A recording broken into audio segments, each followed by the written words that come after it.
एक युवती ने अपनी शादीशुदा सहेली से पूछा, क्या तुम्हारे पति अब भी तुम्हें काटते हैं? नहीं, सहेली ने कहा। क्यों? क्या वे अपनी पुरानी आदत भूल बैठे? युवती ने पूछा। नहीं, बल्कि अपने दांत खो बैठे हैं। शाम का झुटपुटा था। झुटपुटे में पेड़ों की छाँव थी। छाँव में मेरी कार खड़ी थी। कार में मैं बैठा था और पहलू में मेरी गर्लफ्रेंड बैठी थी। मैंने उसकी आंखों में आंखें डालकर एक खामोश सवाल किया। उसने खामोश सवाल का जवाब दिया, जिसके नतीजे के तौर पर मैंने उसे अपनी बाहों में भर लिया। फिर मैंने उसके कान में फुसफुसा कर खास सवाल किया, जिसका मेरा पसंदीदा जवाब मुझे फ़ौरन मिला। नतीजतन अब वो उम्मीद से है।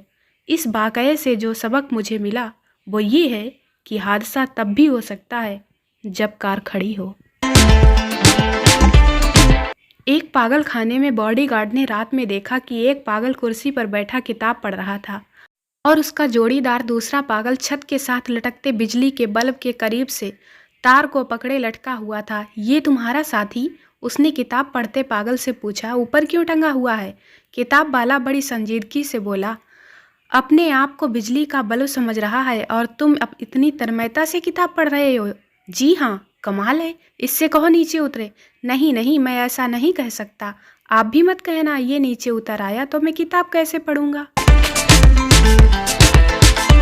मुंबई की एक बस में कुछ लोग सफ़र कर रहे थे। जब कंडक्टर टिकट देने को आया तो एक ने पैसे निकालते हुए कहा, मोहम्मद अली। एक देवी जी बोली, महालक्ष्मी। पिछली सीट पर एक ऐसे साहब बैठे हुए थे जो मुंबई में नए नए आए थे। जब कंडक्टर उनके पास आया तो वे बोले, मेरा नाम हामिद अली है।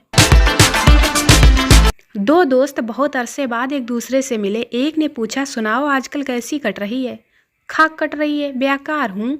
सरला भी कटी पतंग की तरह इधर उधर डोलती फिरती है। लेकिन तुम सुनाओ, खूब मज़े से कट रही है। दूसरे ने कहा, आजकल मैं कटी पतंगे लूटता फिरता हूँ।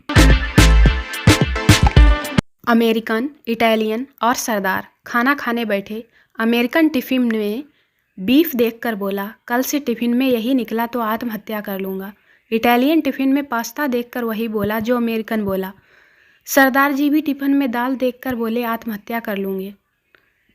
दूसरे दिन टिफ़िन में वही चीज़ें देख तीनों ने आत्महत्या कर ली। अंत्येष्टि में अमेरिकन की पत्नी रोते हुए बोली, यदि मुझे पता होता तो मैं इनके टिफ़िन में कुछ और दे देती। इटालियन की पत्नी भी यही बोली। सरदार जी की पत्नी सक पका कर बोली, सरदार जी तो अपना खाना खुद ही बनाते थे। सरदार जी यूनिवर्सिटी की परीक्षा देने गए। प्रश्नों के उत्तर में हाँ या नहीं देना था। पर्चा पढ़ने के बाद सरदार जी ने जेब से सिक्का निकाला और टॉस करने लगे। हेड आता तो सरदार जी हाँ में उत्तर देते, नहीं तो नहीं में। उन्होंने पर्चा आधे घंटे में पूरा कर लिया और बैठ गए। काफ़ी देर तक बैठने के बाद वे फिर से टॉस करने लगे। समय समाप्त होते ही परीक्षक ने उनसे कॉपी छीन ली। जब बाहर सरदार जी से पर्चे के बारे में पूछा तो उन्होंने कहा, अरे मैंने तो आधा घंटा पहले ही पर्चा ख़त्म कर दिया था, लेकिन जब मैं उत्तर चेक कर रहा था तो परीक्षक ने कॉपी ही छीन ली। अरे, अपने मामा को चपत लगाते हुए तुम्हें शर्म नहीं आई? मम्मी जी ने डांटा। गुड्डू जी बोले, मम्मी मैंने तो चपत भर लगाई है। भगवान कृष्ण ने तो अपने मामा को जान से मार डाला था। एक भिखारी ने दरवाजे पर आवाज़ लगाई, दाता के नाम पर रोटी दे दो। भीतर से आवाज़ आई, मम्मी घर में नहीं है। इस पर भिखारी बोला, मैं रोटी मांग रहा हूँ, तुम्हारी मम्मी नहीं। प्रेमी, डार्लिंग, ये सूट जो मैंने पहना हुआ है ये ट्रैवलिंग सूट है। प्रेमिका, कैसे? प्रेमी, पहले इसे मेरे दादा पहना करते थे, फिर मेरे पापा, और अब मैं पहन रहा हूँ। तन्नू ने जंगल में शेर पर बंदूक तानी ही थी कि शेर ने फुर्ती से झपट्टा मारकर बंदूक दूर गिरा दी।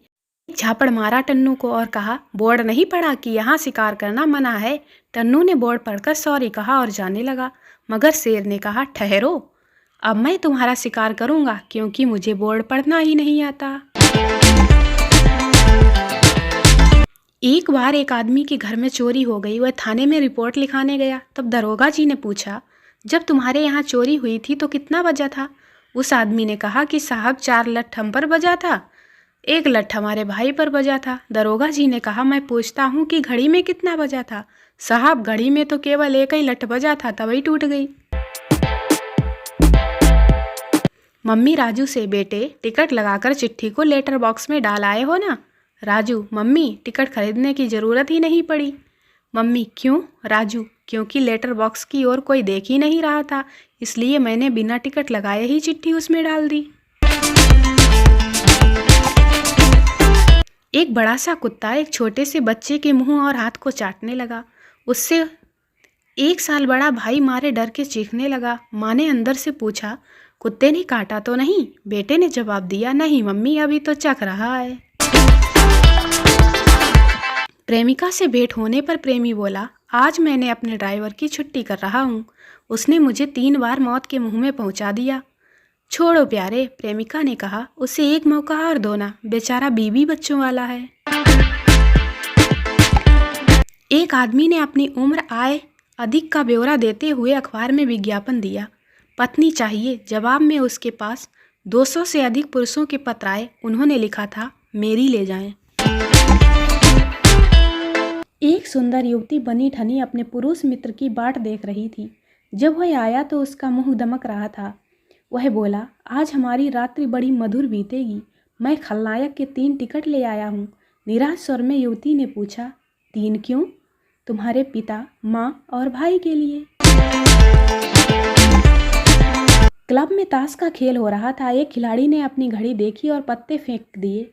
क्या हुआ? दोस्तों ने पूछा। मैं चला, आज ठीक 8 बजे पंडित रामलाल का टेलीविज़न पर सितार वादन का प्रोग्राम है, मुझे ठीक 8 बजे पहुंचना है। अच्छा, मुझे नहीं मालूम था कि तुम संगीत के इतने बड़े प्रेमी हो। मैं संगीत का नहीं, पंडित रामलाल की पत्नी का प्रेमी हूँ।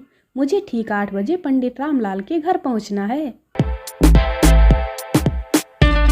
एक बार एक अंग्रेज हिंदुस्तान में आया। उसने एक दुकानदार से कहा, मुझे आप हिंदी सिखाओ, मैं आपके यहाँ नौकरी करूँगा।